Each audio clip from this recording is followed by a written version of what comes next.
अस्सलामुअलैकुम प्यारे दोस्तों, आज हम जानेंगे मुसलमानों के बीच ही हुई थी करबला की लड़ाई। जाने क्यों नहीं दी जाती है मुहर्रम की बधाई। इस्लामी यानी हिजरी कैलेंडर के मुताबिक मुहर्रम साल के पहले महीने का नाम है। यह अरबी भाषा का एक शब्द है जिसका मतलब होता है सही और गलत में भेद करना, न्याय और अन्याय का फर्क या हराम और हलाल में फर्क करना। इस्लामिक मान्यताओं के मुताबिक मुहर्रम रमजान के बाद दूसरा सबसे ज्यादा पवित्र महीना होता है। इस महीने का जिक्र कुरान और हदीसों में भी किया गया है। इसके साथ ही इस महीने में इस्लाम की कई अन्य ऐतिहासिक घटनाएं भी हुई थी, जिस वजह से मुहर्रम के महीने का पूरे इस्लामी दुनिया में बेहद खास अहमियत है। खास बात यह भी है कि साल का पहला महीना होते हुए भी दुनिया भर के मुसलमान मुहर्रम को साल के पहले माह की तरह सेलिब्रेट नहीं करते हैं और न ही किसी तरह की खुशी मनाते हैं। साल का पहला महीना होने के बावजूद इसे सेलिब्रेट न करने के पीछे की सबसे बड़ी वजह करबला का युद्ध है। करबला वर्तमान इराक में एक जगह का नाम है जहां पर 10 अक्टूबर 680 ईस्वी और अरबी तारीख के मुताबिक 10 मुहर्रम 61 हिजरी में एक युद्ध हुआ था। यह युद्ध भी किसी दूसरे धर्म के मानने वालों के साथ नहीं था, बल्कि दूसरा पक्ष भी मुसलमान था। इस युद्ध में इस्लामी के आखिरी पैगंबर हजरत मोहम्मद साहब के नाती सहित उनके पूरे कबीले के लोग शहीद हो गए थे। क्यों हुई थी करबला की जंग? इस्लाम के तीसरे खलीफा हजरत उस्मान की 656 में हत्या के बाद मदीने के लोगों ने पैगंबर मोहम्मद साहब के दामाद हजरत अली को नया और चौथा खलीफा घोषित कर दिया। लेकिन इस बात को हजरत अली की सास और पैगंबर मोहम्मद साहब की बेवा हजरत आयशा सहित उनके समर्थकों ने स्वीकार नहीं किया। उन्होंने मांग रखी कि खलीफा को नॉमिनेट न कर संवैधानिक तरीके और आम राय से उनका चुनाव किया जाए, क्योंकि इससे पहले के खलीफा इसी विधि से चुने गए थे। बाद के दिनों में 661 में चौथे खलीफा हजरत अली की हत्या के बाद उनके बड़े बेटे हसन को उनका उत्तराधिकारी माना गया। लेकिन हसन ने सत्ता के लिए युद्ध और खून खराबा से बचने के लिए इलाके के सरदार मुआविया से एक संधि की और इस शर्त पर उसे सत्ता सौंप दी कि वह अपनी सल्तनत नहीं कायम करेगा। 670 में हसन की मौत के बाद उनके छोटे भाई हुसैन को कूफा के लोगों ने हसन का वारिस और अपना शासक मान लिया। लेकिन हुसैन हसन द्वारा मुआविया से की गई संधि से बंधे हुए थे। 676 में मुआविया ने अपने बेटे यजीद को अपना उत्तराधिकारी घोषित कर दिया। यह हसन से की गई संधि का सीधा उल्लंघन था, इसलिए हुसैन और उनके समर्थकों ने इसका खुलकर विरोध किया। 680 में अपने पिता मुआविया की मृत्यु के बाद यजीद शासक बन गया। यजीद का गैरिसन और कूफा तक शासन स्थापित हो गया।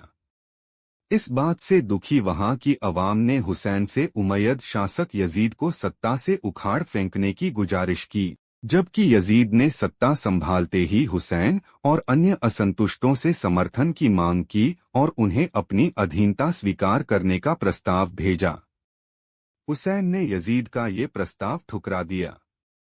इस तरह दोनों के बीच दुश्मनी की खाई और गहरी हो गई। 9 सितंबर 680 को बकरीद यानी हज के एक दिन पहले हुसैन जब कूफा से अपने परिवार सहित 70 आदमियों के साथ मदीना जा रहे थे, तभी उनके कारवां को कूफा से कुछ दूरी पर यजीद की लगभग 1000 की संख्या वाली मजबूत सेना ने रोक लिया।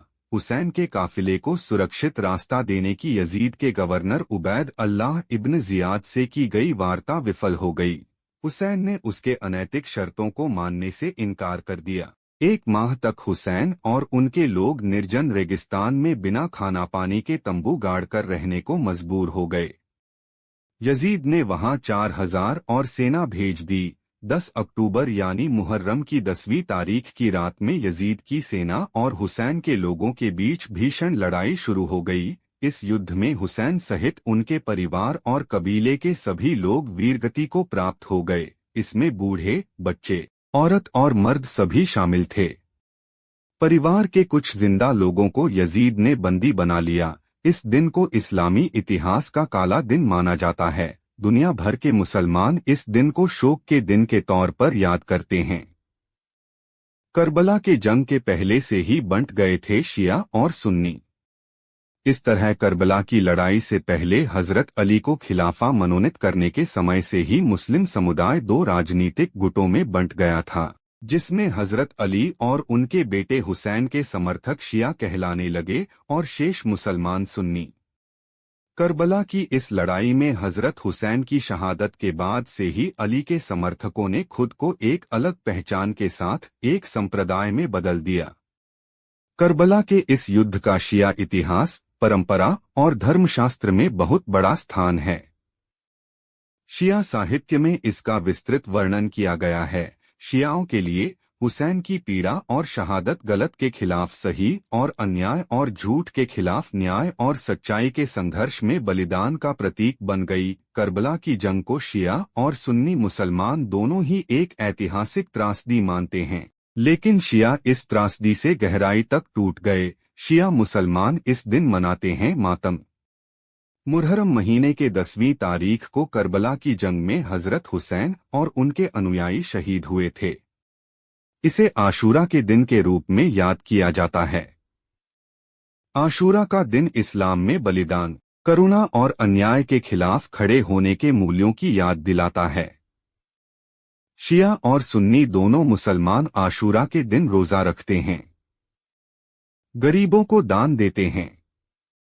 कुछ लोग हजरत इमाम हुसैन के प्रति अपना प्रेम और श्रद्धा जताने के लिए उनके मजार के रेप्लिका के तौर पर ताजिया बनाते हैं।